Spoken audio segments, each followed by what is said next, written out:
Пештерите ќе бидат главниот адут за привлекување на туристи во Македонски Брод. Во овој крај се регистрирани 15 пештери, кои поради својата атрактивност и уникатност се многу често посетувани од спелеолози од целиот свет. Друштвото Урсус Пелеос од Скопје, под чија надлежност се 5 пештери во овој регион, планира во иднина да направи комбинација на пештерскиот и селскиот туризам. Односно, освен пештерските комплекси, на туристите во пакет да им бидат презентирани и нашата традиција, култура и храна. Во последниве неколку години знаеме дека се збори за оној селски алтернативен туризам, овде самите куќи, староста на куќите е преку 100 години, каде што ние со домашното население ќе се погрижиме да биде овој споменик на природата познат по оној селски алтернативен туризам не само во Македонија, него поширка во Балканот. Тука се наоѓа и најголемата пештера во Македонија, Слатински извор, долга над 4 километри. Оваа пештера лани беше прогласена за споменик на природата, а поради својата убавина, таа е ставена и на предлог листата на УНЕСКО. Од Урсус Пелеос се надеваа дека оваа подземна убавица за брзо време ќе влезе под капата на оваа меѓународна организација. Инаку од друштвото секој месец прават детални анализи на подземниот воден тек. Од украсните столбови константно се земаат примероци на водата и се мерат хемиските и физичките својства.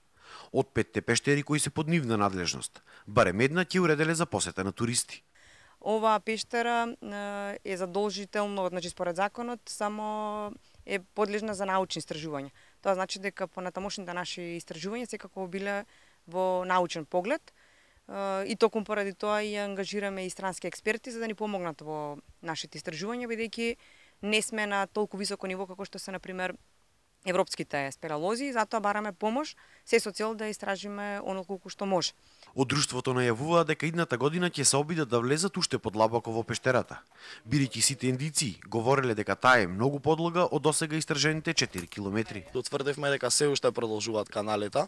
Оваа сезона може би потешко, но за наредната сезона планираме на поголема експедиција, каде што би го продолжили, би го исцртале целиот тој дел да видиме до каде води. Понатаму се уште планираме дали тоа би било со бивак со спиење внатре доколку е потребно или пак би се спремиле физички малку подобро со цел да можеме да издржиме околу 15-16 сати под земја. Освен Слатински извор, пештерата Пешна е можеби втора по атрактивност во овој крај. Лани француски спелеолози откриле вистински раритет. 4 години работат и влезени се 4,5 километри во длабочина на пештерата и исто има снимки на 200 метри под земјата најдено езерце, каде е пронајдена и рибка со човекова кожа, која што значи дека ова пештера поседува таква рибка која што порано знаеме ние таква рибка постоеше само во Постојна, во Република Словенија. Се надеваме дека и овде ќе дојде до афирмација. За да се искористи акустиката на оваа пештера, а и за што поголема нејзина афирмација, од општината најавуваа дека тука ќе одржат и етно фестивал. Се претпоставува дека пештерата Пешна е поврзана со Крапскиот понор кој што се наоѓа на неколку километри од тука.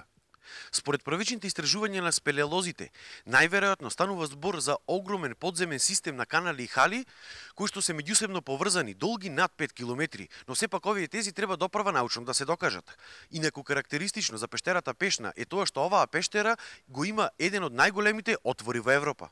Од општина Македонски Брод планираат во иднина туристички да уредат поголем дел од пештерите, со што тие би станале уникатна атракција.